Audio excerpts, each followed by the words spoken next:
Welcome to our Monday Night Memories, brought to you by our friends at Chariot Auto Group and Nate Barrett and company. We appreciate them. Guys, this is a treat for me in a difficult situation. We're obviously remembering the life of a Boilermaker legend and one of the great people, Tim Foley, who passed away back on September 24th.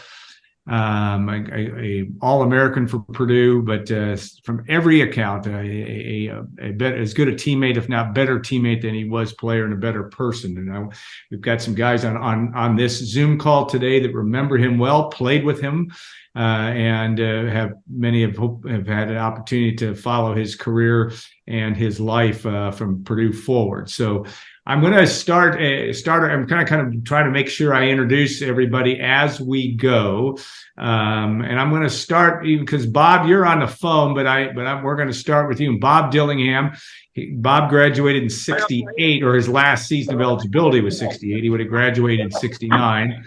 But Bob was an end and famous for many things. He was my Management 100 professor. We'll talk about that, but also of his great game against Notre Dame in 1968. I think it was a Purdue record 11 receptions.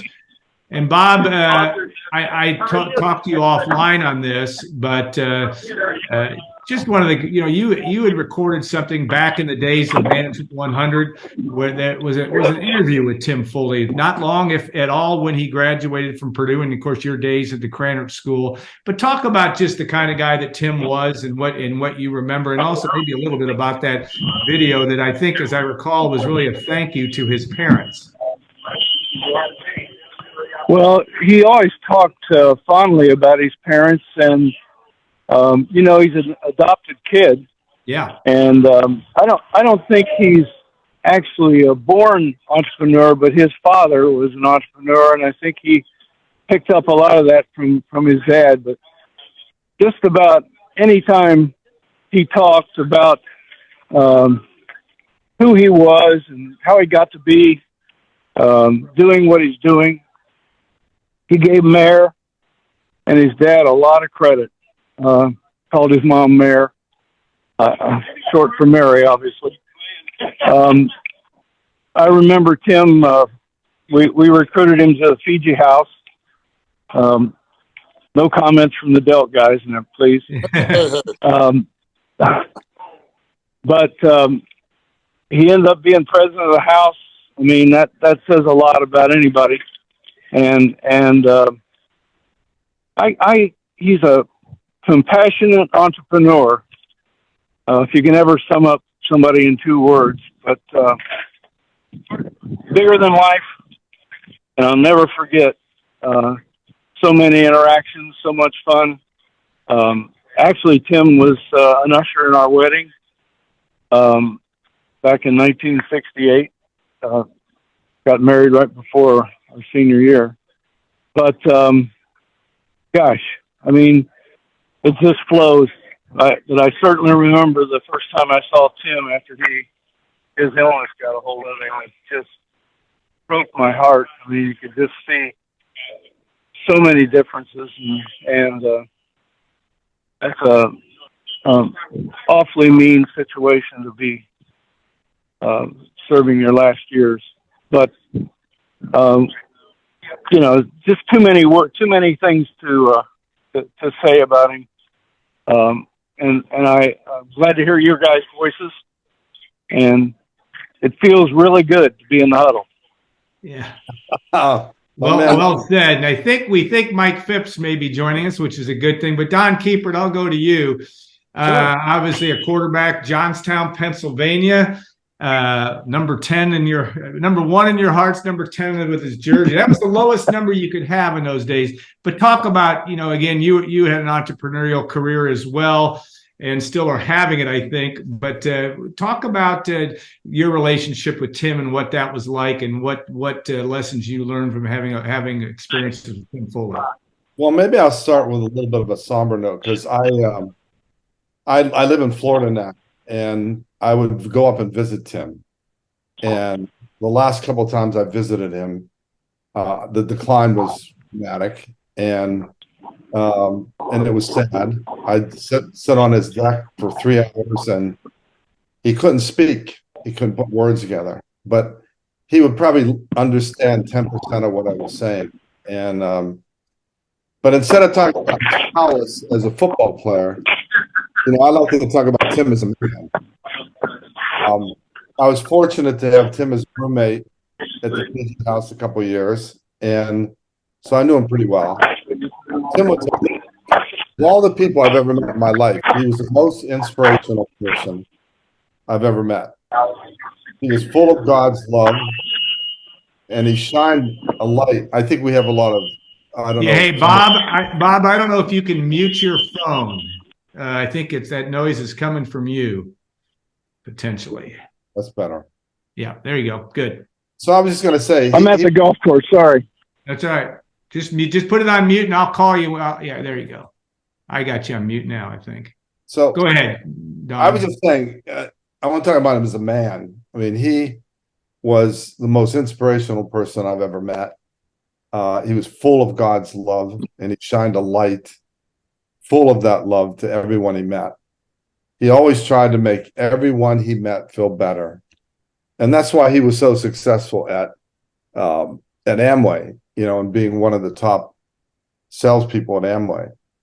Now, as a teammate, Tim was passionate, persistent, highly committed. He worked unbelievably hard. I remember we used to take a drive, go on a trip to Wisconsin to the Dairyman's Country Club, and he'd make us pull over so he could run 10 miles on the way up there. I mean, he worked so hard at being the best. And he excelled in leadership. And I always thought of him as a leader more through action than by words. He played cornerback viciously. He turned in every sweep, and he loved to hit. Actually, when he came to Purdue, he was a quarterback. Yeah, he was going to be a quarterback. Yeah, but he ran the option at Loyola, and clearly Purdue was not an option-based team. So simply stated, Tim to me was one of a kind, and I've never met anybody like him. And his legacy is in a lot of people that he's touched, no doubt about it. Yeah, you look at that legacy, and you look at that. He was at least again from a grade schooler's perspective, he was the coolest guy out there. He had those white, like I've told Jim Bonk this weekend, I think he's one of the first guys to tape his shoes with white. That's probably not true. Maybe it was the first one we noticed. He certainly had a face for Hollywood from that standpoint. But Marion, Griffin, I'll go to you. Just, I don't know what was he, and Don talked about, what was he like on the practice field? And what were your experiences with him? And Marion, I was a tight end and played 2 years with Tim. His last year of eligibility was 1968. So Marion, go ahead. Well, Tim and I had connections because we were both from the Chicago area. Yeah. He played in the Catholic League, and I played in the City League. And we always had a rivalry between the City and the Catholic League. And we always thought that they were treated a little special, yeah, in comparison to the City kids. But Tim, when he came down to Purdue, we kind of had things to talk about in regards to our playing time there in Chicago and so forth. Because we had a lot of guys from the Catholic League that came down from the Chicago area. And as you said, Tim always had a swagger about himself, Yeah. You said he was cool, yeah. And he had a face for Hollywood. Yeah. You wouldn't think a guy that was as handsome as he was and as cool as he was really a tough football player. Yeah. I mean, you look at Tim, and and he always had that smile. He would come there, and then he'd turn that smile on and laugh. But as you said, he would. I think as Bob was saying, that he would come up and hit these guys, and he had no fear, but I always wondered. I said, how can Hollywood be out here playing football? Yeah. And always admired him when he was playing with the Dolphins. He was down there with Greasy, and they set that record, for undefeated, only undefeated NFL team. So, Still are, right? Since that ended yesterday too. It's going to be another year. So, I kind of, admired him in his playing days, and I could tell people, well, there's two Purdue, up here, Purdue doesn't get too much respect. Up here in Michigan is U of M, Michigan State, but you play for Purdue. Oh, where's Purdue? But I could point to players that excelled, that came out of Purdue, and a lot of them didn't realize it. They don't realize it, So, yeah, I admired the accomplishments of Tim, and I wish him and his family well. No question. Denny Cirbes, you were a backfield mate with him. Just again, you would have been a senior when he was a sophomore, his sophomore year. Talk about and Denny from Cleveland, Ohio, and I think he wore jersey number 22, which we always thought also was a cool number. But talk about that in terms of was there mentorship going on? Did you have to get him in line? How did you have to line him up, so to speak? What was that like? And that's 1967 Big Ten championship season for your team. Well, it's interesting how it started. Of course, we won the Rose Bowl in '67 after the '66 season, and Leroy Keys was one cornerback and I was the other. And before the '67 season at spring practice, Bernie Miller called me in and called Leroy in and said, one of you guys are going to move to offense because we got this young guy, Tim Foley, that's coming in as a sophomore. And of course, you couldn't play as a freshman back then. So this would have been Tim's first varsity year. And Tim's going to be one of the cornerbacks, and we need some help on offense. So we're going to have one of you guys move to offense. And Leroy edged me out in that battle and on offense for the '67 season. Should have won the Heisman Trophy, but got edged out politically, I think. But anyway, Tim was the starting corner on one side, and I was the starting corner on the other. The second game we played was against Notre Dame, and Terry Hanratty was the quarterback, and they had Jim Seymour. And, of course, we ended up winning that game 28-21. And Hanratty threw 63 passes in that one game. And a reporter after the game asked me about it and said, how are you guys able to pull this off with two first-year defensive backs, Tim Foley and Don Webster, in the backfield?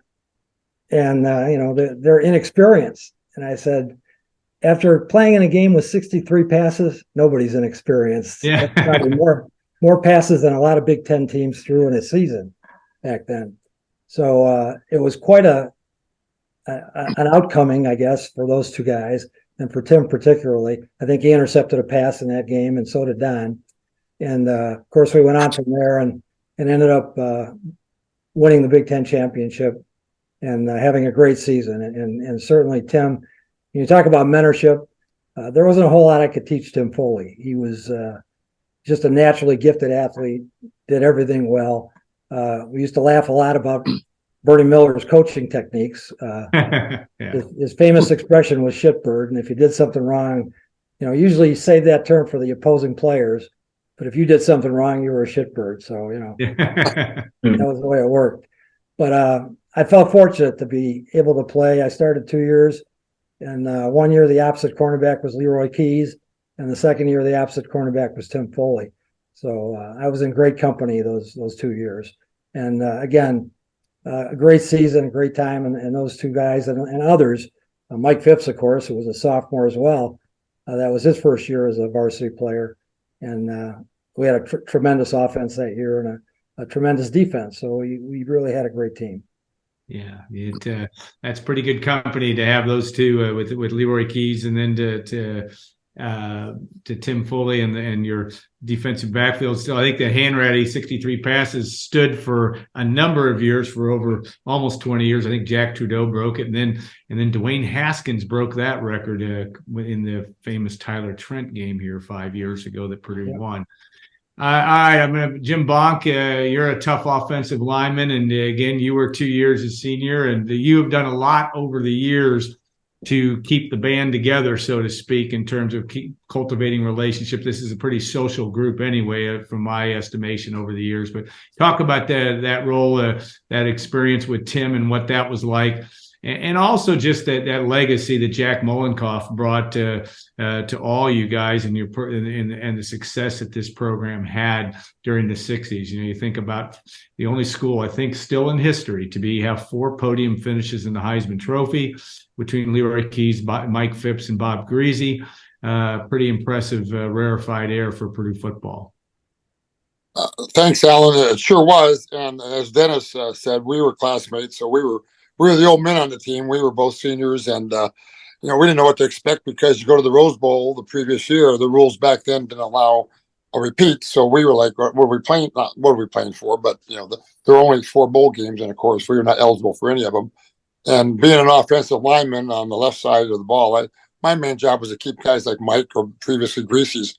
I used to say keep their pants from getting grass stained. So that was, we didn't get a lot of recognition, but you got a lot of pride in that whole situation. But so I didn't get to know Tim as much on the field, other than I'm glad he kept the other opposing teams from scoring too much. So, but we got to know each other in other ways, as Don said, in Cranard School that we all attended. A number of us were at that time, and also in our friends and socially at the fraternity level. But as a player, he was, no question, he was a great athlete, and one of a line of, I think at that time, a lot of great players that played during Coach Mollenkopf's era, and all of us had that benefit of being around at that time.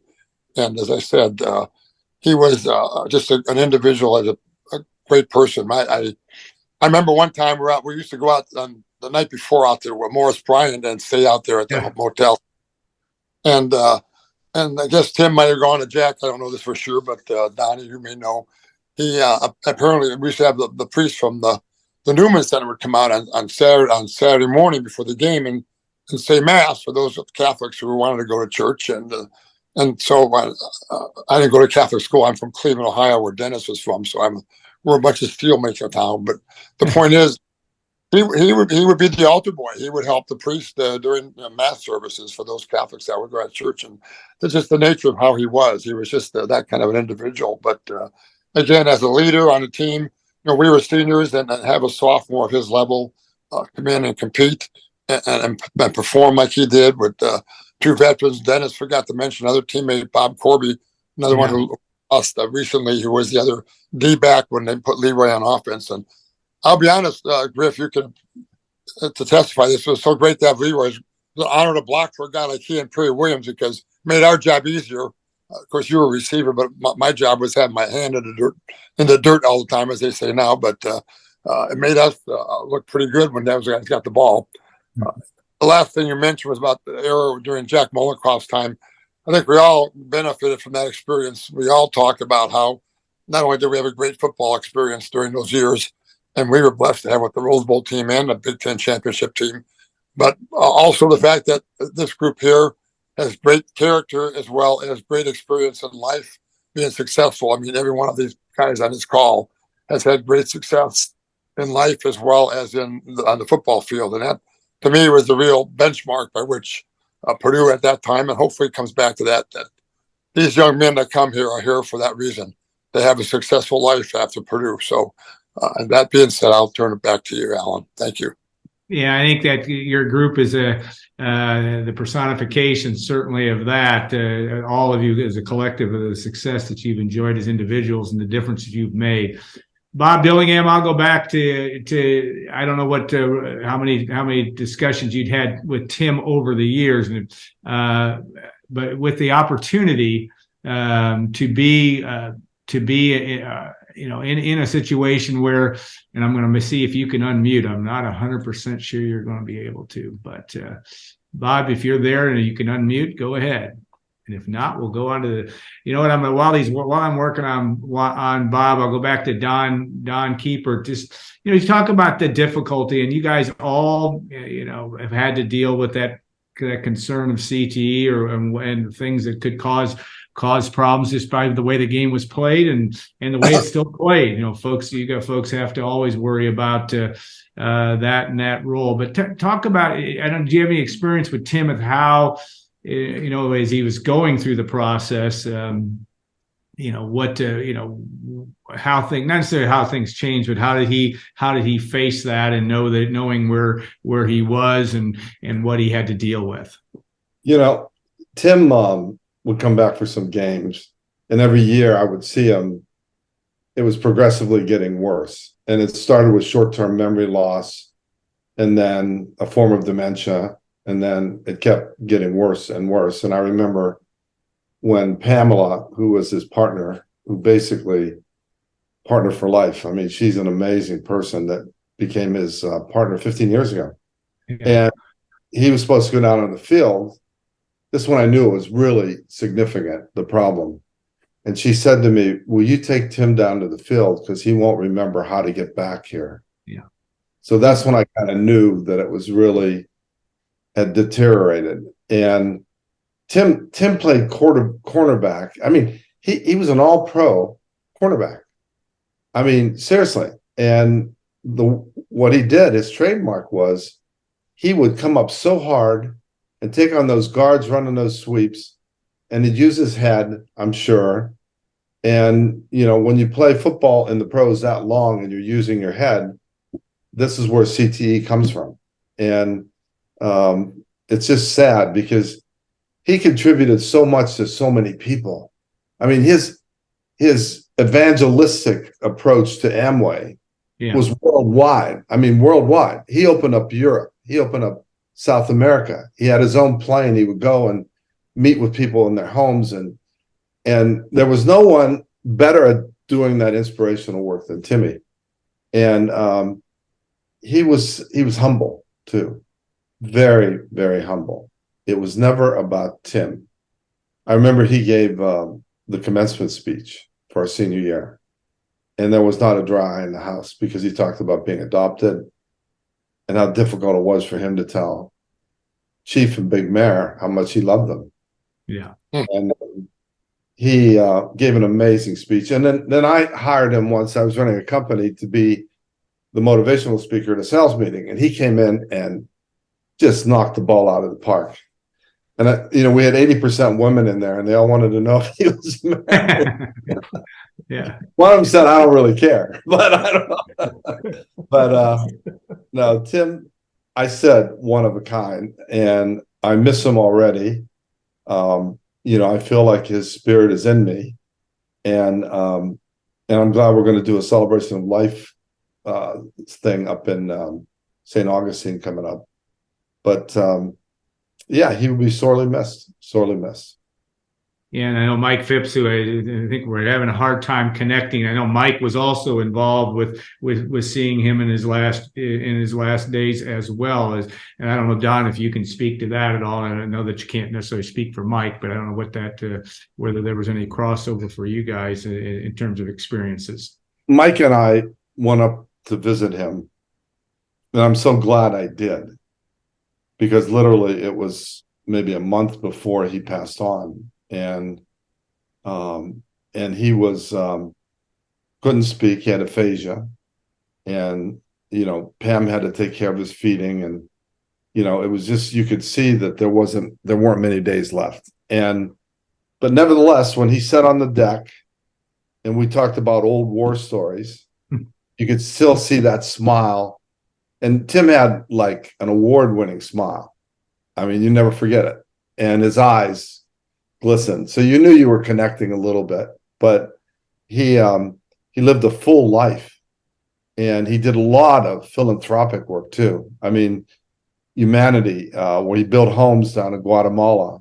He got some big award for going down and building like 40 homes. And he was there. Yeah. He was digging in the dirt. And so he's just one of a kind. I mean, he's a true icon. not only as a football player at Purdue, but as a human being, importantly. Yeah, we'll link that. I sent you guys, texted you all that. There was the Amway video that was made for him when he won their award, but I think it was back in 2016. And we'll also link that to this Zoom and podcast. Marion Griffin, obviously you had your time as that Chicago connection's an interesting one because there's so much of that, especially from your days as players, and that unique bond, I guess, in some ways. You had to Jim Bonk saying that you didn't have to block. All I remember is you being known as being one of the best blocking tight ends in the Big Ten. So I know he wasn't minimizing that.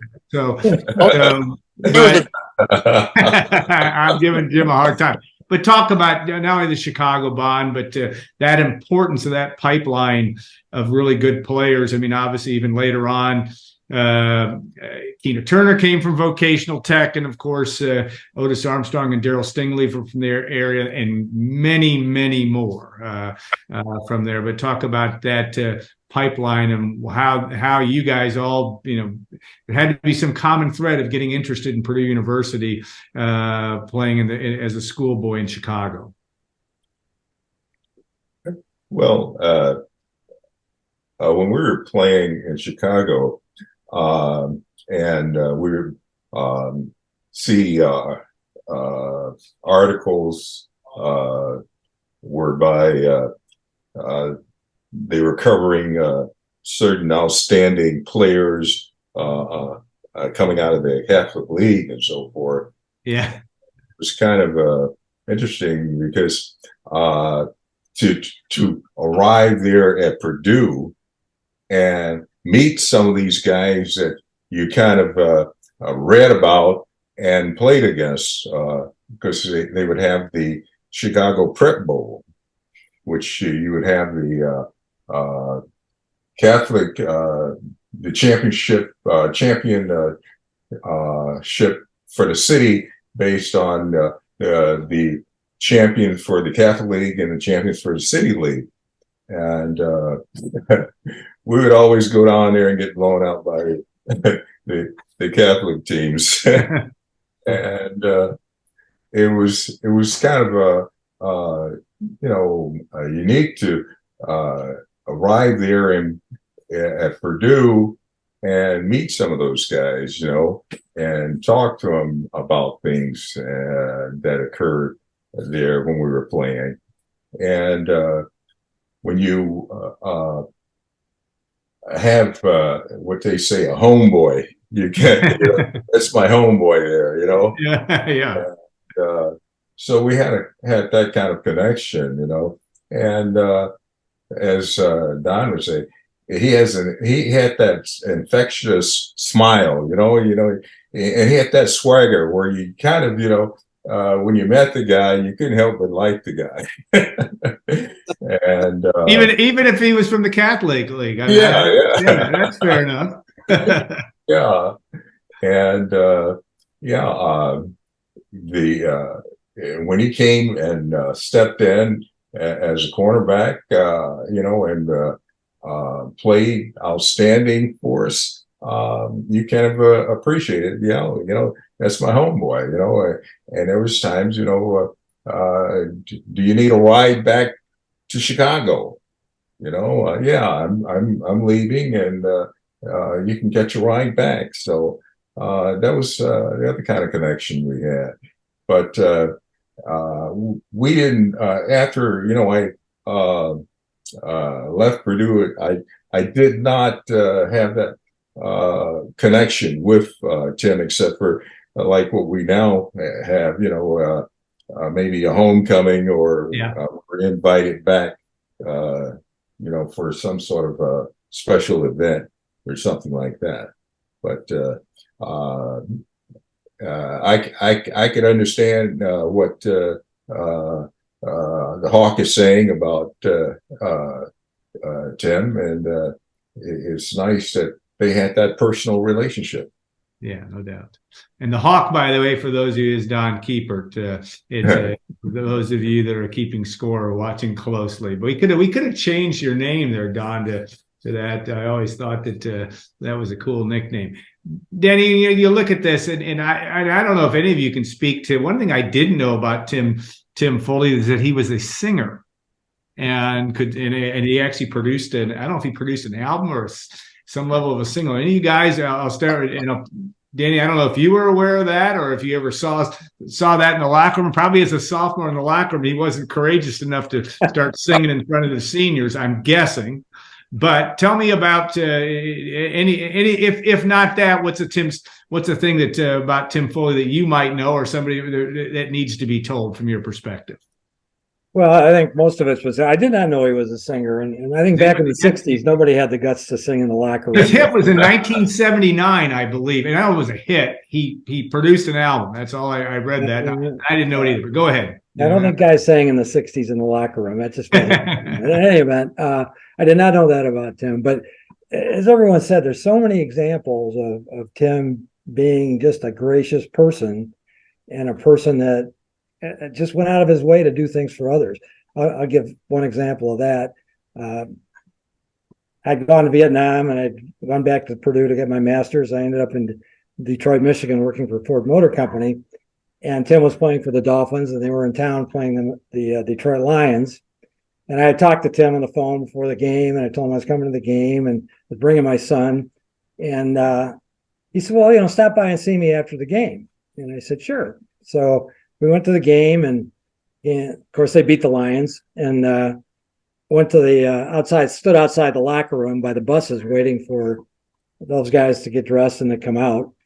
And Tim was one of the first guys out. He came right over to me, and I introduced my son. And I think he was 10 years old at the time, or maybe 8 years old.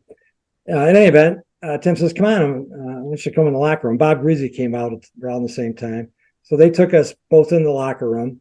And my son got to meet Larry Zonka and Little and Bonicani and the whole team. And of course, his jaw was down as far as it could go in awe. And he just was that kind of guy. Just took us around. We got to meet everybody, and he talked to him a little bit, and then we went out and said goodbye, and he went on his way. But it's not something he had to do. We would have had a chance to chat outside and say our things, and then he would have left, and that would have been good.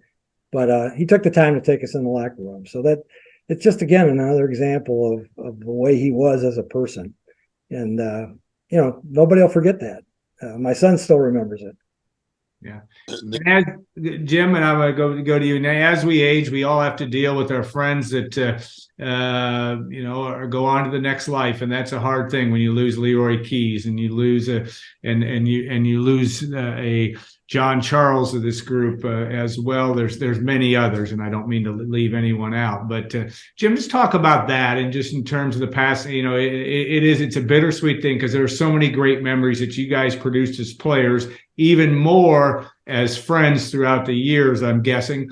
But to talk about that challenge, just to the fact, this is a hard thing to lose a guy, an icon like a Tim Foley, and certainly in 2021, all of us are still getting over that Leroy isn't still here. It's just a hard thing to even fathom. For those of us in West Lafayette and got to see him all the time, that was always an extra big thing a special thing for us. But talk about that and just as that. It's still you guys are icons in terms of what you've been able to accomplish over the years, but that's a bittersweet thing in terms of looking ahead. Thank you, Alan. You guys have all said such gracious things about Tim, and I can only further support that. But in terms of what you're saying, we've lost a lot of our great players, and you mentioned JC, John Charles, and Jimmy Byrne was one of our best friends. Dennis Cirbes and I were not only fraternity brothers, but we were all in the same class.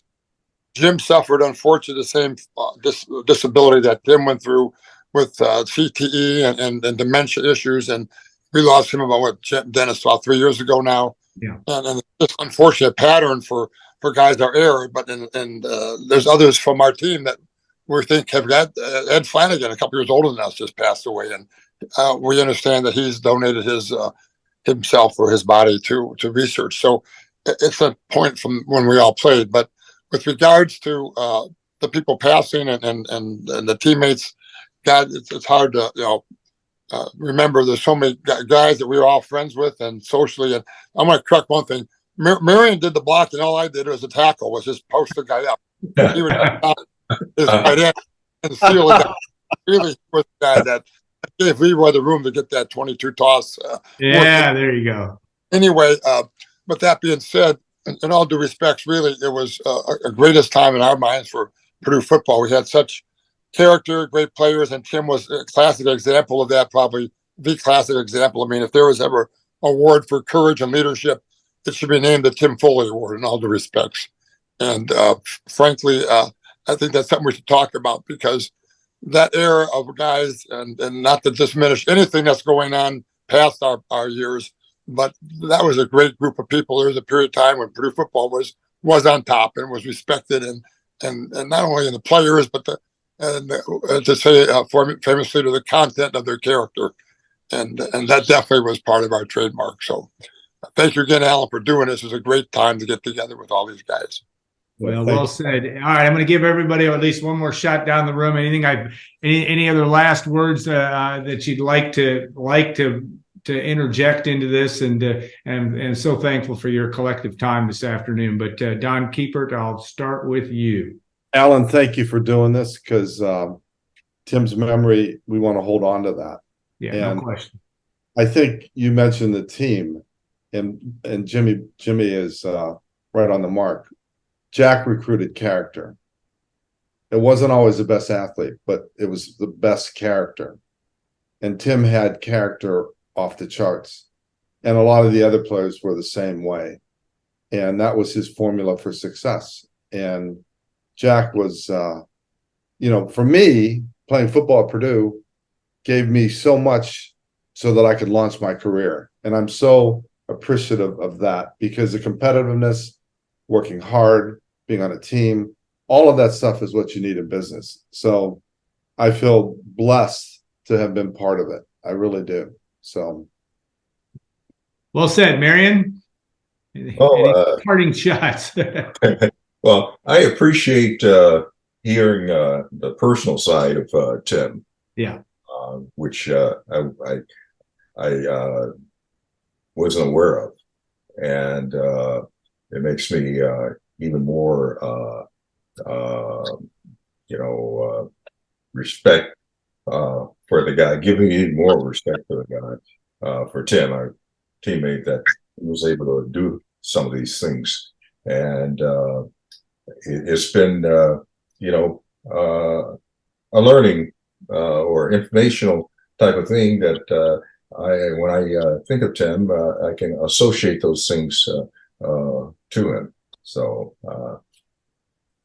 appreciate being able to hear those compliments and things that he did outside of football. I'm going to go to you in a second, Danny. We may have Mike Phipps on, at least with audio. Is that possible, Mike? You are. Yeah. All right. We're not going to see your beautiful face, but we do want to hear you. Now, Don Kiepert has taken everything you want to say. No, not at all. But Mike, I mean, obviously this has been an intensely personal time with the passing of Tim, and we've had some great stories here and discussion, but I was going to give you the floor here to just talk about your experience with him, but also some of the difficulty of the time as in the last few years, because you certainly were down there and close enough to him. Well, let me just end this by telling a couple stories about Tim. I've known him for 55 plus years, and Griff said he always had a smile on his face. I think the two stories I'm about to tell you, I saw the opposite on Tim. he had from a personality standpoint, Tim was absolutely the best that you would ever want to run into. But the times that I had to be on the field, I was competing against him. Yeah. And we played in 1972, the undefeated Dolphins. I was the quarterback for the Browns. We played them in the Orange Bowl. And because I had to go against Tim, and that was probably one of the hardest things I ever had to do. was to compete against him. And on one particular pass, we tried to go deep over Tim. And Frank Pitts was our wide receiver. I had Tim beat. As I recall, Frank had the hands on the ball, but didn't pull it down. And Tim was in their end zone, and we were back on the 50-yard line. He ran from the end zone to probably within 2 feet of our huddle, looking for me. And he had a stare, it's like a stare that he was really honked off at me, The only thing I could do was I just kind of held up my hands and pointed to the sideline like, Tim, they called the play. I'm just trying to win the game out here. But I saw a different side of him. And one other story, if we have time, I don't know if we have time. It's a Zoomcast, Mike. We got all day. Okay, all right. Now, you can leave if you need to. Go ahead. No, go I ahead. don't. No. And this was a story probably that the Hawk hasn't even heard. But in the off seasons, Carol and I would come down to Key Biscayne in Florida just to get away from the winters in Cleveland. And Tim would always come out. We had a home on the island, Key Biscayne, and Tim and Connie would always come out and spend some time with us. One particular day, we got in Tim's sailboat, and we were going to sail all the way around the island, which was a long trip. We were out there probably a good 4 or 5 hours, and it was getting late. We decided to come back. We had to come back in. So we were heading back towards the marina, and we got in to the restricted area. It was the South. Well, President Nixon had his winter White House on the island down there, and we happened to get into the restricted area, and was like within, I don't know, seconds of us getting in that area, 3 PT boats pulled up and surrounded our boat, and they had their Tommy guns out, and it was serious. And the guys said, "Well, where in the hell you think you're going?"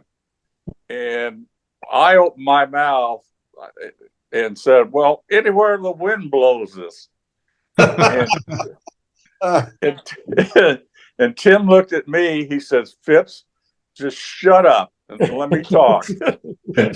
So I got the first real good experience of Tim's ability to communicate. So within the next 10, 15 minutes, he actually talked them out of not arresting us and letting us go. And we got towed out of the restricted area. Well, that made the Amway stuff second nature. Then apparently he was obviously a natural at being able to do that. No, he was a great communicator, and I'm just having a good time with some of the stories the experiences I shared with Tim. He was one of a kind. There was just nobody like him, and we definitely got to miss him. But I have so many fond memories with him that's what I'm going to hold on to. I know Tim is in a better place right now. I know he's in heaven. I know I will see him again someday because of my faith. And it's not like we're saying goodbye forever. I really believe that we will be reunited again. And in time, I look forward to that day. So. Well said, Mike. Denny and Jim, I'm going to start with you. Denny, any last words or closing comments from your end? No, I think Mike Phipps just said it as well as you could say it. We'll all be together again someday, and we've lost a lot of good people, and we still got a lot of good people around. It's been great to be with Griff and Don and Mike for a short time, and with Jim, who I see more frequently. But yeah, you know, Tim's in a better place, and we'll all be together again someday and talk about Bernie Miller and the Shitbirds. Yeah, that's right. You know what though, Danny? The thing is, now I've got to change on YouTube. I've got to change the marking and say, "Do you use any?" No, I'm just kidding. If this doesn't get past the YouTube muster, I was going to say, you hear a lot worse on TV today. Oh, yes, you do. Yes, you do. Jim, I'll let you close it out. But Jim, go ahead. Well, Mike, you could get on board, and those are great stories, and we've had a great time. Alan, again, appreciate you putting this together and getting this group together and sharing these stories. We all had very special memories of Tim. As I said, Dennis and I were the older guys in the group, but he came in as a sophomore, and he was a leader, as I said earlier, and demonstrated the kind of ability that we all wish we could do sometimes in terms of being great football players, but more importantly, a better person. And with that said, I'll say goodbye to all you guys. Hope to see you next year at Boilermaker Country. And let's stay in touch. And God bless Tim. He is a wonderful person and in a good place. So take care, guys. Thank you, guys. Now, I think we're going to make it as a goal. It'll be the 60-year anniversary of the Purdue Notre Dame, because Purdue's going to start playing Notre Dame again every year, 2024 to 2029, I believe. They're going to have a murderer's row schedule, but I think in year 2027, we'll see you all. We'll celebrate that momentous victory over the Irish. Of course, for Mike Phipps, that could happen in 2028 and 2029, and Don Kiepert as well. One of many. First guys to do it 3 straight years. So. 3 years in a row, guys. Yeah, no doubt. Beat them, yeah, absolutely. Yeah, no doubt. Guys, thanks so much. It's been a true pleasure for me. Appreciate your time. Thanks to Nate Barrett and Chariot Auto Group. Mike Phipps, you stole the show by coming on late. We're glad that you were able to join us. We appreciate that too. And gentlemen, we'll hope to see you in West Lafayette before long, and good health and also again, respect for the great life of Tim Foley. I'm really glad that we had a chance to have some fun memories and some serious ones as well on the life of Tim Foley. So thanks again, guys. Have a great rest of your evening. Thank you, Alan. Thank you. Guys.